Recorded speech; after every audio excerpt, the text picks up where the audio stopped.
Hi, everyone. Welcome to another episode of PSN Talks. Today's episode is about habits, and I would like to continue the practice of having resource articles in the description and the comments as well, so that my personal experiences, as valuable as they are, will not be the only reference. We want to have some input from experts and other people as well. So just expect that moving forward. And without further ado, let's get into our questions for today. Number one, what benefits do we get from improving our habits? Habits are small acts that we repeatedly do. It's a tendency. So it adds up. If we have good habits that we consciously do to contribute to our personal goals, whatever they may be, then we will achieve these goals faster because we are acting towards them, if that makes sense. Next question. Why do we develop bad habits? Well, depending on who you ask, a habit could either be good or bad. Some are more objective than others.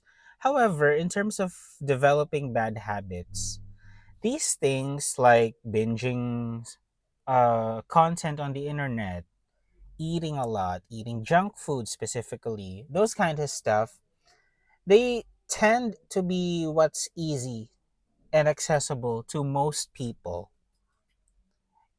Okay, I think that a very important point to raise is that we typically lean towards actions that are easy for us or those that require little to no effort on our end because we have tasks that we must do, like do your job to make money and all that, and household chores and what have you.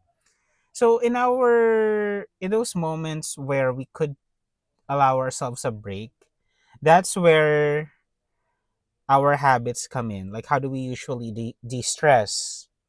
Those kind of things. How do we usually cope up with stress? It kind of ties in with like the previous podcast topics that I touched up on. But habits result from our lifestyles. So I don't know. It's a tricky situation to navigate. But that's why we talk about it. Next, how do we recover from bad habits? Oh, this is a tough one. Um, the longer you are stuck with a certain habit, the harder it is to give up. And in some cases, we may just have to come to terms that a habit is there to stay. Take like smoking, for example. If you're a smoker, like, of course, you would know that the right thing to do is to quit. So, your lungs are safe. Everyone around you is safe. No secondhand smoking, yada yada. However, that is easier said than done. You can try to quit, go to rehab or whatever, but in some cases, you might just have to come to terms that you are a smoker for life. You can reduce significantly your intake, but you might get the occasional urges to smoke here and there. Habits are hardwired into our brain. We are not programmed to be actively changing them. So I guess we just do our best to like get into a place that is better from our current situation. When is the best time to improve our habits? I think this concept of the perfect time or the best time comes from like our yearning for like an ideal situation. Like when we're ready, that's kind of what's in our mind when we think of the best time, when we're ready. But you don't really know when that is. You just have to do it, and it sucks. I wish I have another answer, but that just has been the case for me. If you want to change something, you just do it. There is no such thing as a perfect time. Or if you must have an answer, the perfect or the best time is the soonest time, whenever that is. It sucks, but it's the truth. I hate it as well, but That's what it is, at least from my experience. Where can we go if we need help with improving our habits?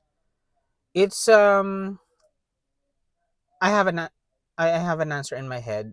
I just thought that it's interesting how for these types of questions my head is or like my thought process is the same.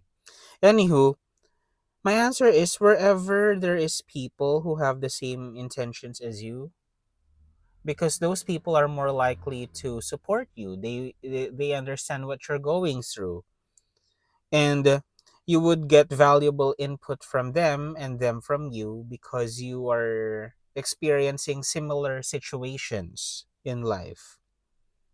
So, just going by that smoking example earlier, probably rehab for smokers, something like that. Or if it's not like a formal rehab, probably, I don't know, a place where smokers can talk about the experience with smoking, how it impacts their life. A place like that with like minded people. So you could all move collectively towards like a goal that you all want to achieve, such as quitting, if at all possible. Who can help us with improving our habits? Again, this ties to the previous question and with the other previous podcasts that I've done. Wherever um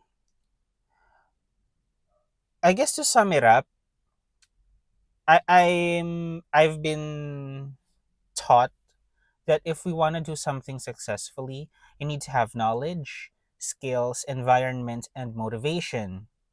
Like those factors need to all be in place for you to do something successfully. So just like double down on our smoking example, you need to know, you need to have knowledge of um, smoking, its effects, what you need to do to stop it, how to execute these things. But at the same time, you also need the right environment and people who are gonna motivate you to do the things that need to be done, because you could have the knowledge and skills but still not do it because there is some environment or motivation issue that simply needs to be addressed. Does that make sense? And that is it for today. If you have listened to several podcast episodes by now, you might notice that there's like a pattern or like a repetitiveness in my answers.